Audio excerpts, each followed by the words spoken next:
Olá pessoal, aqui é o adjacente e nesse vídeo nós vamos calcular a integral de cossecante de x dx. Essa é uma integral tabelada, mas eu gostaria de mostrar para vocês como que a resposta dela foi parar nas tabelas. Existem alguns truques específicos para alguns tipos de integrais como essa daqui, que se a gente multiplicar um elemento na nossa integral faz com que a conta termine muito mais rápido, mas só que isso gera um problema a longo prazo. Provavelmente esse multiplicador sirva só para essa integral e depois nós nunca mais teremos uso para ele. Então eu vou tentar resolver essa integral aqui sem usar nenhum truque desse tipo. Nós sabemos que cossecante de x é a mesma coisa que 1 sobre seno de x. Então logo de cara vamos fazer essa alteração na nossa integral. Agora eu vou sugerir que a gente multiplique na nossa integral essa fração de seno de x por seno de x. Percebam que isso equivale a 1 e portanto o resultado da nossa conta não será modificado. Agora vocês devem estar se perguntando o seguinte: poxa, mas o adjacente falou no começo do vídeo que não ia usar nenhum truque. Sim, é verdade. Só que o multiplicador que eu escolhi é muito evidente na conta. E eu vou mostrar aqui para vocês o porquê. Fazendo então a multiplicação dessa fração na nossa integral, agora nós vamos ter um seno de x no numerador e um seno ao quadrado de x no denominador. Observem que o que eu estava querendo com isso é forçar a aparecer um seno ao quadrado no denominador para a gente usar essa fórmula aqui, que é a relação fundamental da trigonometria. Substituindo esse lado direito da equação na nossa integral, agora a nossa conta ficou com uma cara muito boa. Quem já está acompanhando os vídeos do canal já percebeu que a gente pode fazer uma troca de variável. E é exatamente isso que a gente vai fazer. A gente vai chamar u de cosseno de x e a sua derivada du de menos seno de x dx. Subindo aqui um pouco a conta e fazendo a troca de variável, nós vamos ter isso aqui. Notem que aqui eu fiquei com um sinal negativo no nosso numerador e que eu poderia jogar ele do lado de fora da nossa integral. Mas se eu fizer isso, eu vou ter que ficar arrastando ele até o final da nossa conta. Então o que eu vou fazer vai ser multiplicar em cima e embaixo da nossa fração,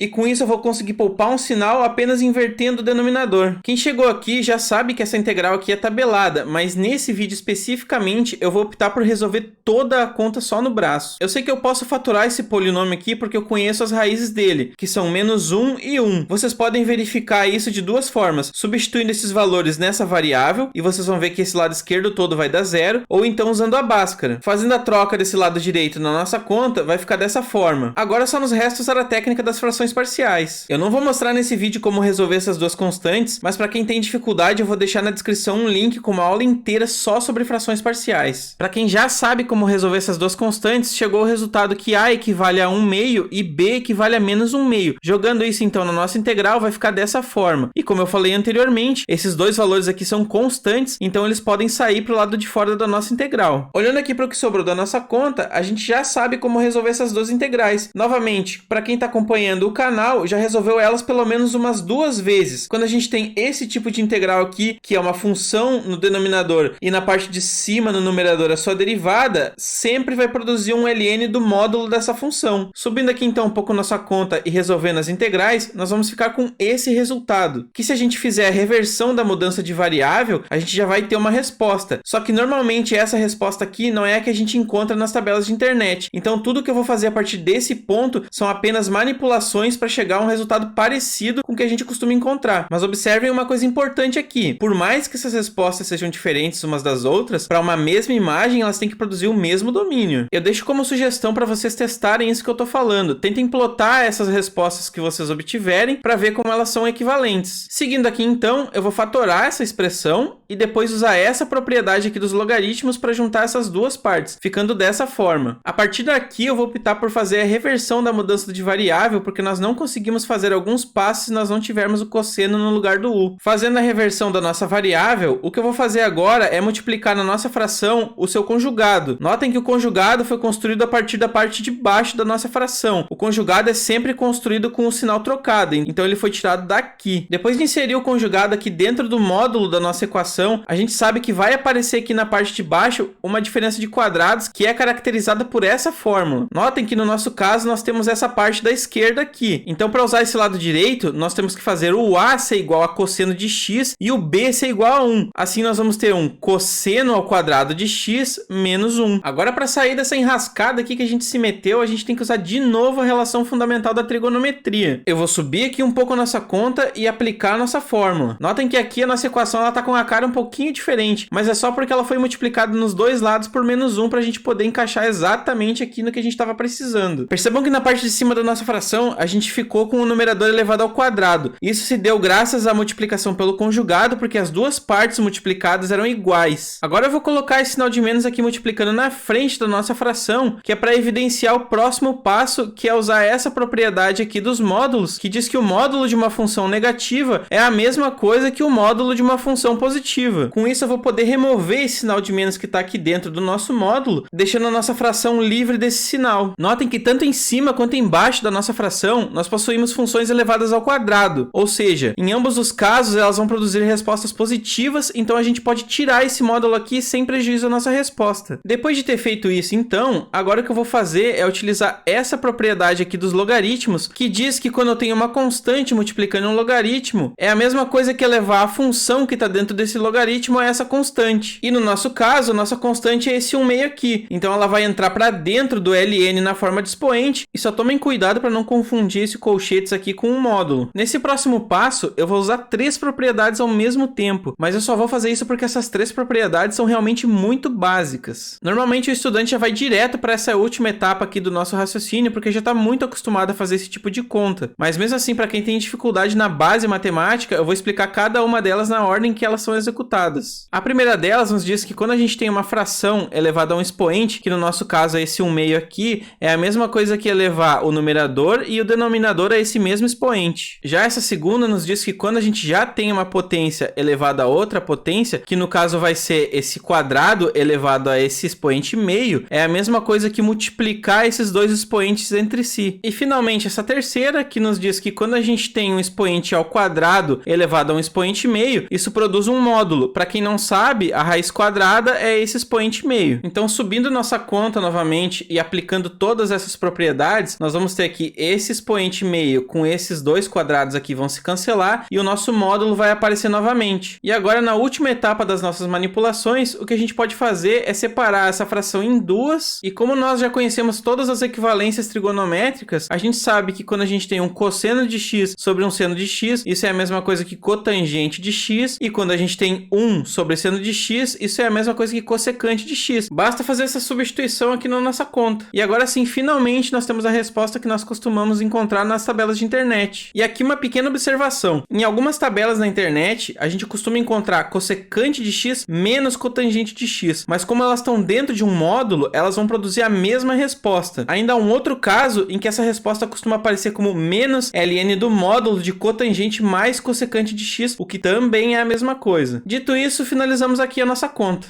Agora eu convido vocês a tentarem resolver essa integral aqui sozinhos e sem consulta, que no próximo vídeo eu mostro para vocês como resolver ela, para que vocês possam comparar o resultado. Se esse vídeo te ajudou de alguma maneira, deixe seu like como forma de retribuição ao meu trabalho. E para que eu consiga trazer um conteúdo cada vez melhor, deixe seu elogio, crítica ou sugestão nos comentários abaixo. Por hoje é só.